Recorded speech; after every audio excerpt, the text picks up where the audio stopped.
स्वातंत्र्यवीर सावरकरांचं अजरामर काव्य सागरा प्राण तळमळला या गीताला 115 वर्ष झाल्यानिमित्त आज सावरकरांची जन्मभूमी भगूर इथं सामूहिक गीतांचं गायन करून सावरकरांना अभिवादन करण्यात आलं।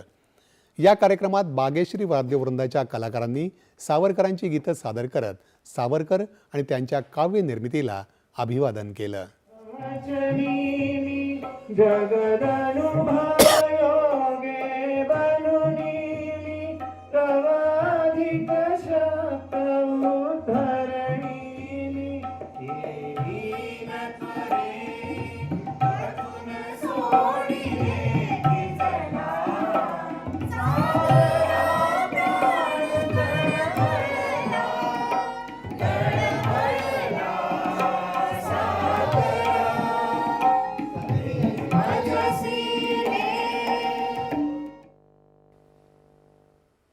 यावेळी भाजपाचे ज्येष्ठ नेते लक्ष्मण सावजी यांच्यासह अनेक मान्यवर उपस्थित होते।